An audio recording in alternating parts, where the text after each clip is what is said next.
If one could look down upon North America from a satellite in May 1763, they would see a continent undergoing a violent bifurcation. On the Atlantic coast, in the brick townhouses of Philadelphia, the wharves of Boston, and the plantations of the Chesapeake, the mood was one of post-war exhaustion settling into a peaceful, if economically anxious, stupor.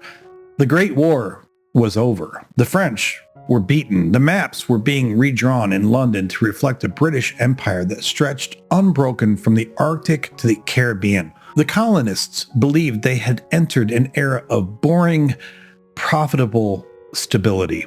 But in the interior, in the deep forests of the Ohio country and the Great Lakes, the world was on fire. May 1763 was the month where the false peace of the Treaty of Paris collided with the hard reality of indigenous resistance. While George Grenville sat in London calculating how to tax the colonies for their protection, the very army that he was funding was being systematically dismantled by a coalition of Native American tribes.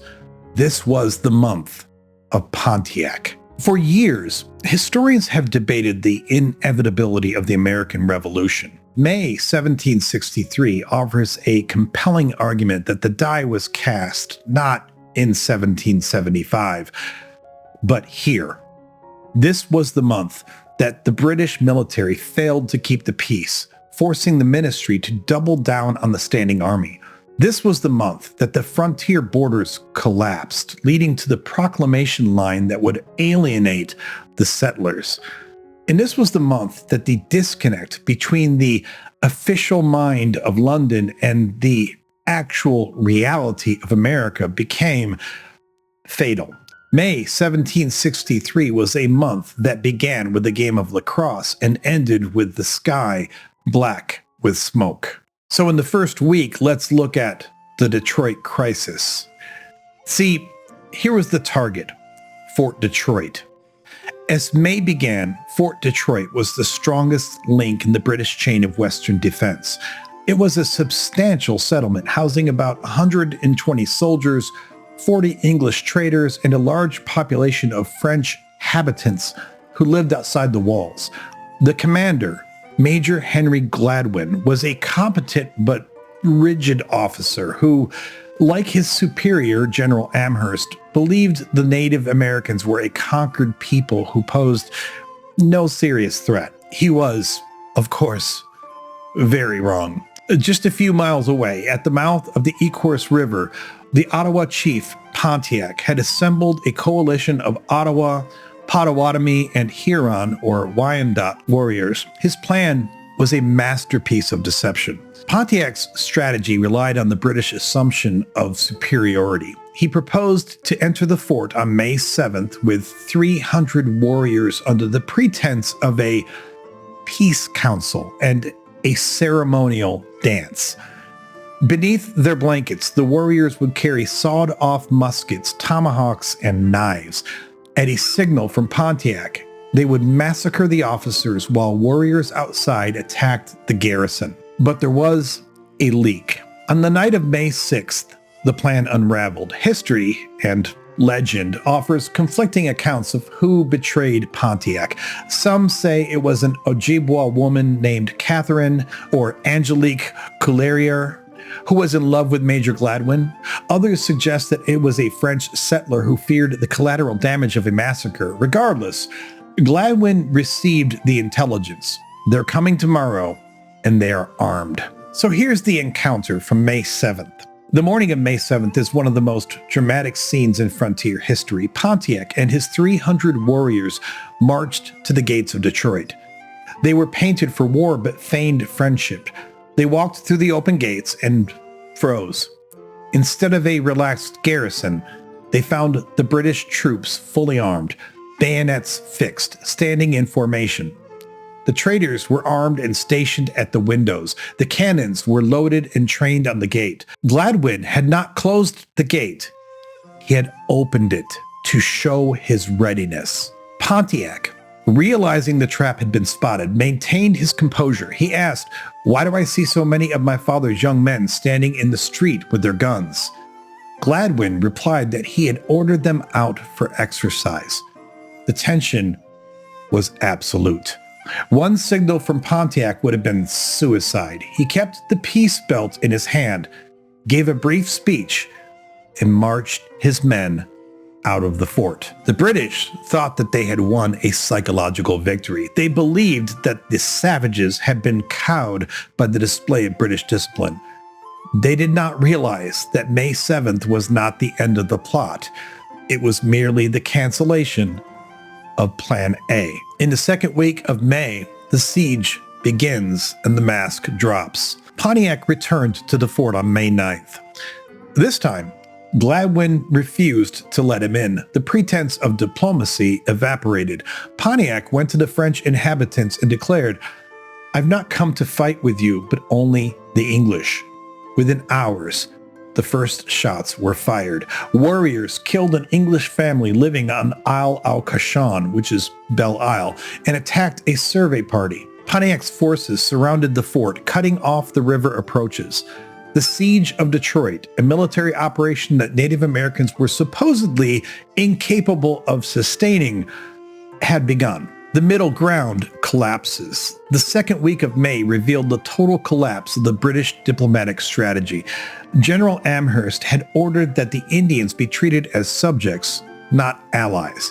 He had cut off bribery, or gifts. Now, faced with war, the British officers desperately tried to find allies. They looked to the Hurons, or Wyandots. The Hurons, largely Christianized and living close to the fort, were hesitant. But Pontiac intimidated them, and the British failure to protect them forced their hand. By mid-May, the Hurons had joined the siege. The British were isolated. They were trapped in a wooden box, hundreds of miles from help, surrounded by an enemy that they had spent the last 3 years insulting. This whole condition was exacerbated by the news lag. You see, crucially, while bullets were flying in Detroit, the rest of the continent was silent. In New York, General Amherst was in his headquarters writing letters about cutting costs. He would not receive word of the siege until late May. In London, George Grenville was busy reorganizing the customs service. So here's the disconnect. This lag is vital. For the entirety of May, the British Empire was operating on bad data. They were making policy decisions for a peacetime continent that no longer existed. So by the third week, the dominoes fall. If the siege of Detroit was a conventional battle, what happened next was a cascading disaster.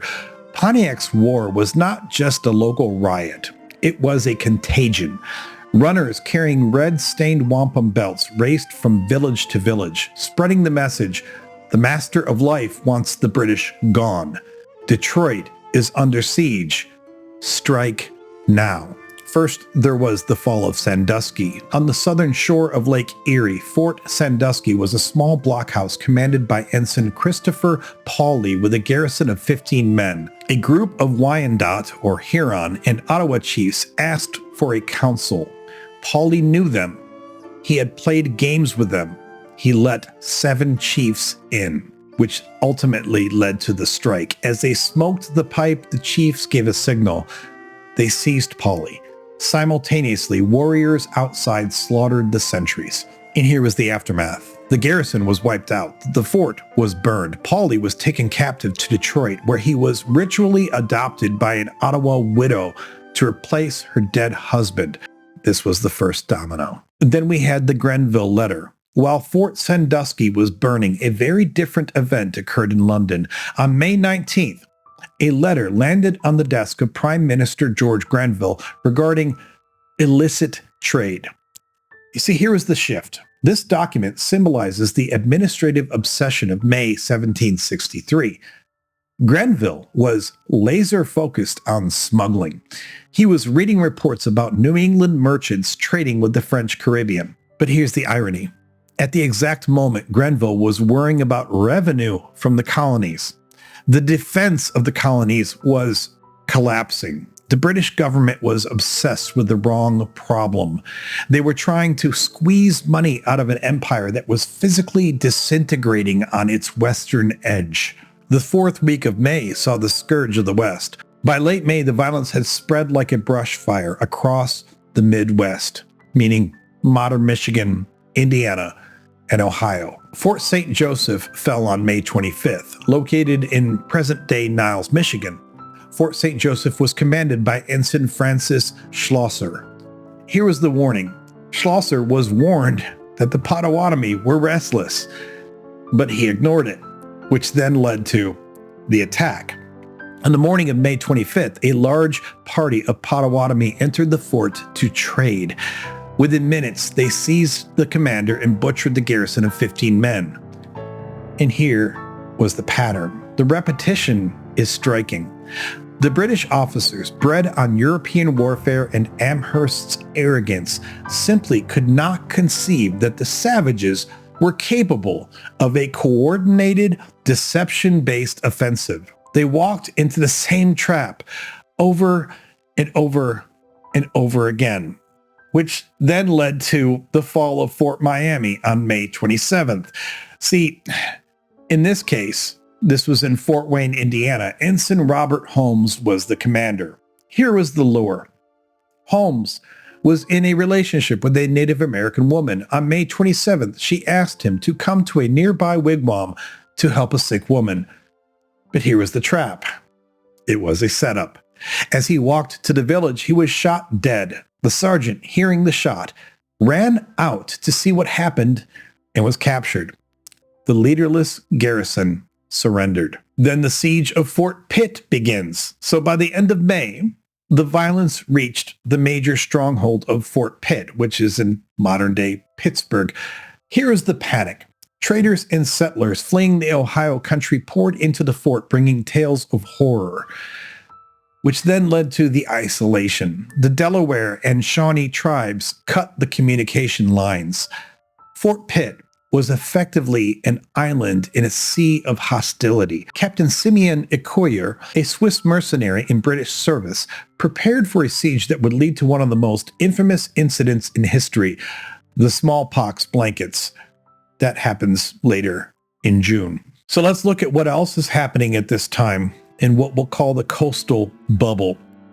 While the frontier was collapsing, what was the news in Boston or Philadelphia or Charleston? Well, there was the Wilkes rumor. In May, the Atlantic was carrying a dangerous cargo, the news of John Wilkes and the North Britain number 45. Here was the delay. The scandal broke in London in late April. Ships carrying the papers were at sea throughout May, which led to the anticipation. Colonial editors were hungry for news. They knew the Bute ministry had fallen. They were waiting to hear who the new prime minister was. They did not yet know that the new man, Grenville, would be their nemesis, or that the man in the Tower of London, Wilkes, would be their hero. At this time, there was also great economic gloom. The news in the mercantile columns was bleak. May 1763 saw the deepening of the post-war depression. Of course, this created bankruptcy. The Pennsylvania Gazette is filled with notices of debt. The credit crunch initiated by London banks was forcing American merchants to call in their own debts, which also led to social friction. This economic pain was creating a volatile class dynamic. The rich were squeezing the poor. The Paxton boys on the Pennsylvania frontier were starving and terrified of Indians, while the Quakers in Philadelphia were perceived as indifferent pacifists. This tension, exacerbated by the news from Detroit, was bringing Pennsylvania to the brink of civil war. And of course, they were also dealing with smallpox and science. You see, in the South, the smallpox epidemic continued to burn. May 1763 saw a shift in the public conversation toward inoculation. Of course, there was the controversy. Inoculation was illegal in some jurisdictions due to the risk of contagion. In May, wealthy citizens were openly flouting these laws, traveling to inoculation hospitals in the countryside. But that also exacerbated the class divide. This created a situation where health was a luxury good. The poor died in the cities, the rich bought immunity in the country. This biological inequality added another layer of resentment to the colonial mood. So May 1763 was the month that the British Empire in America broke. It didn't break politically. That would come later with the Stamp Act. It broke functionally. The British government had claimed sovereignty over the West. In May of 1763, the Native Americans proved that sovereignty was a fiction. First, you had the military failure. The British Army, the greatest fighting force in the world, was humiliated by a loose confederation of tribes. They lost 3 forts in 2 weeks and were pinned down in 2 others. And then you had the policy failure. General Amherst's economy measures, which were just cutting gifts, cost the empire far more in blood and treasure than the gifts ever would have. And then you had the future consequence. The disaster of May 1763 forced the British to keep the standing army in America. It forced them to issue the Proclamation of 1763 to stop the bleeding. And to pay for that army and that proclamation, they would turn to the colonists for taxes. If you walked the streets of Philadelphia on May 31st, 1763, you might hear a rumor of trouble with the Indians. You would likely dismiss it as typical frontier skirmishing. You'd be wrong. You were listening to the opening shots of a 20-year struggle that would end with the destruction of the British Empire in America. The peace was over and the trap had snapped shut.